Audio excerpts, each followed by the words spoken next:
Hello friends, welcome to learn education centre. तो आज की इस वीडियो में हम लोग कक्षा 10वीं के प्रश्नावली 2.3 के तीसरा नंबर क्वेश्चन से सोल्व करेंगे।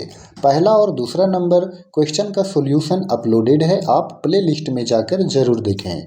तो देखिए, तीसरा नंबर क्वेश्चन कहता है कि 3x के पावर में 4 plus 6x cube minus 2x square minus 10x minus 5 के अन्य सभी शून्यक ज्ञात कीजिए यदि इसके दो शून्यक √5/3 और माइनस √5/3 है। तो देखिए, इस सवाल में बोला है कि ये जो यहाँ पर दिया हुआ है वो क्या है, शून्यक है, यानी कि √5/3 और माइनस √5/3 ये शून्यक यहाँ पर दिया हुआ है। तो ये जब दो शून्यक दिया हुआ है तो हम लिख सकते हैं कि x बराबर है √5/3 और फिर से x का मान जो है वो माइनस में √5/3 है। ऐसा इसलिए है क्योंकि ये दोनों जो है वो शून्यक है, तो x का दो मान निकलता है, एक प्लस में और एक माइनस में, यहाँ पर दिया हुआ है, तो ये दोनों हो गया शून्यक।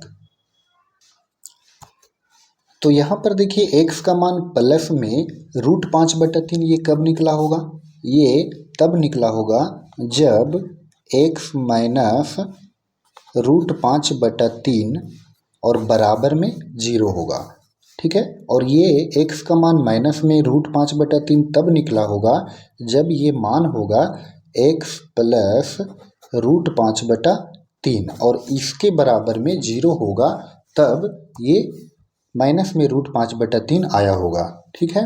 तो इस तरह से यहाँ पर x minus √5/3 into X plus √5/3 हो गया। तो अब यहाँ पर देखिए, a minus B into A plus B, तो सूत्र हो गया a² माइनस बी स्क्वायर का। तो a के जगह पर x और b के जगह पर √5/3 हो गया। तो इस तरह से a² मतलब कि x² माइनस b², तो b के जगह पर क्या है √5/3, तो इसका स्क्वायर हो गया। अब यहाँ पर x² माइनस √5 का स्क्वायर करेंगे तो 5 होगा और √3 का स्क्वायर करेंगे तो 3 होगा।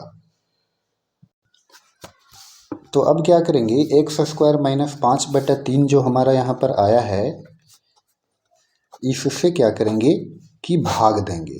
किस में भाग देंगे, तो इस बहुपद में भाग देंगे।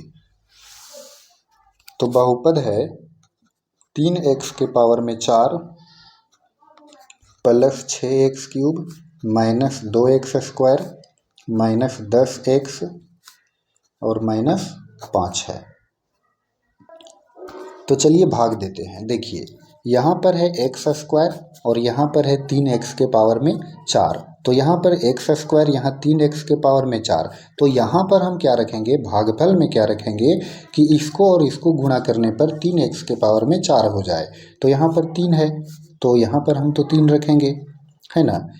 और यहाँ पर देखिए x², यहाँ पर x के पावर में 4 है, तो x² भी रखना पड़ेगा, क्योंकि इसका गुणा जब हम यहाँ करेंगे तो ये 3 है और x² और यहाँ भी x², तो जब आधार समान हो गया तो पावर को तो जोड़ेंगे, तो 2 और 2 हो गया 4, यानी 3x के पावर में 4।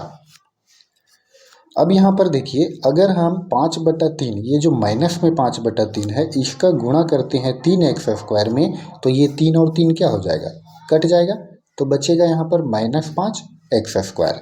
तो अब यहाँ पर देखिए x² का टर्म है ये वाला, तो यहाँ लिखेंगे इसके नीचे -5x²। अब फिर चिन्ह परिवर्तन, ये माइनस में तो ये प्लस में, यहाँ प्लस छिपा हुआ है तो यहाँ पर माइनस, तो अब ये क्या हो गया, 3x के पावर में 4 प्लस में और 3x पावर 4 माइनस में, कट गया। अब देखिए 6x क्यूब यहाँ पर बच गया, तो उतार दिए। अब यहाँ पर -2x² और ये प्लस में 5x², ये माइनस में और ये प्लस में, तो माइनस प्लस माइनस हो गया, तो घटा दीजिए, तो ये तो छोटा है और ये बड़ा है, तो 5x² में 2x² को घटाएंगे तो बचेगा 3x², तो ये बड़ा का चिन्ह उतरेगा, तो 5x² बड़ा है, तो ये हो गया प्लस में 3x²। अब यहाँ पर है माइनस में 10x, तो उतार दिए -10x।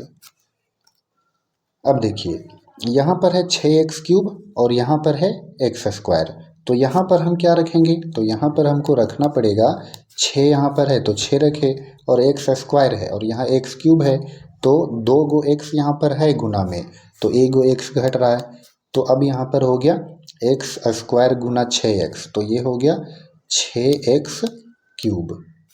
अब यहाँ पर देखिए 3 है, यहाँ 5/3 है माइनस में, और गुणा करेंगे जब हम 6x में तो 3 दूनी 6 कटेगा 2 बार में, और 2 का गुणा 5 में, तो 2 पच्चे 10 माइनस में, और यहाँ पर x तो -10x, तो यहाँ पर हो जाएगा -10x। चिन्ह परिवर्तन कीजिए, माइनस है तो प्लस और यहाँ प्लस है तो माइनस। फिर देखिए 6x³ प्लस में 6x³ माइनस में, और फिर -10x प्लस 10x कट गया, तो यहाँ पर उतर गया 3x² और यहाँ पर माइनस में 5। तो अब यहाँ पर क्या करेंगे, देखिए यहाँ पर x² है और यहाँ पर 3x² है, तो यहाँ पर क्या रखना पड़ेगा हमको, +3। तो 3 का गुना x² में तो 3x²। अब ये 3 और ये 3 कट जाएगा तो 1 बचेगा, तो यानी -5 का गुना 1 में करेंगे तो हो जाएगा -5। तो ये माइनस, तो यहाँ प्लस, तो यहाँ पर माइनस। तो अब देखिए 3x² प्लस में 3x² माइनस में, -5 और ये +5, तो ये हो गया 0। तो जब यहाँ पर 0 मान आ गया, यानी कि शेषफल जब 0 आ गया, तो प्रथम बहुपद जो है वो द्वितीय बहुपद का एक गुणनखंड है। तो लिखेंगे चूंकि 3x के पावर में 4 plus 6x³ minus 2x² minus 10x minus 5, तो इसके बराबर में अब हम लिख सकते हैं कि जब ये प्रथम बहुपद जो है, जब ये द्वितीय बहुपद का गुणनखंड है, तो x² minus 5/3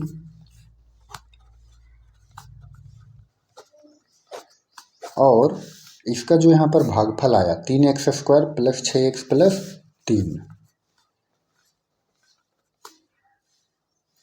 plus 6x plus 3, इसको हम लिख सकते हैं। अब देखिए क्या करेंगे, ये हो गया x² माइनस 5/3।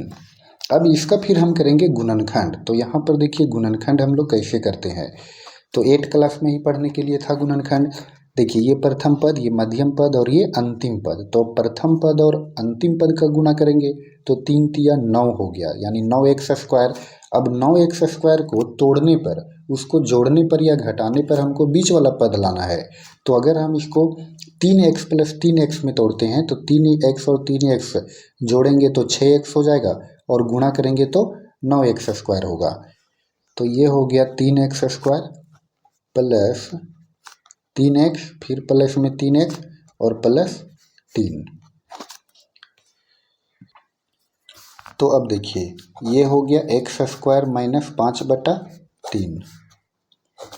अब यहाँ पर ये दोनों पद में देखिए 3x² और ये 3x में क्या कॉमन निकल रहा है, तो यहाँ पर हमारा कॉमन हो रहा है 3x, तो 3x को कॉमन ले लेंगे तो यहाँ पर क्या बचेगा, x बच गया, और प्लस यहाँ पर 3x को तो हम कॉमन ले लिए तो यहाँ पर बच गया 1। फिर देखिए यहाँ पर प्लस में इस दोनों में क्या कॉमन है, 3 कॉमन है, तो 3 को कॉमन ले लिए तो ये हो गया x प्लस, और यहाँ पर 3 एकम 3 यानी कि 1 बचा। अब ये हो गया x² माइनस 5/3।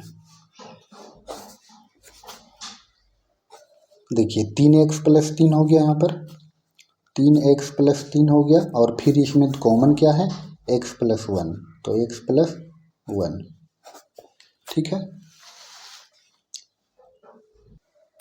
अब लिखेंगे अतः हमको निकालना है शून्यक, तो इसके बराबर में हमको 0 रखना पड़ेगा। अतः 3x प्लस 3 और ये हो गया x प्लस 1, दोनों के बराबर 0। तो इस तरह 3x प्लस 3 इसके बराबर में 0, और फिर ये x प्लस 1 बराबर 0। तो यहाँ पर क्या हो जाएगा, देखिए 3x बराबर, ये समीकरण बन गया 0, ये +3, तो इधर जाके -3, तो ये हो गया 3x बराबर 0 में 3 घटाएंगे तो -3, तो x का मान यहाँ पर -3 और बटा में 3, तो काट दीजिए, 3 एकम 3, तो इस तरह x बराबर -1। अब यहाँ पर x बराबर ये 0 और ये प्लस में, तो इधर जाके माइनस में, तो इस तरह से x बराबर 0 में 1 घटाएंगे तो -1, तो इस तरह से x का मान -1 और फिर x का मान -1 आ गया, तो लिखेंगे इसलिए 2 शून्यक निकला। तो 2 शून्य क्या क्या निकला, -1 और -1, तो -1, -1, यही हो गया हमारा आंसर।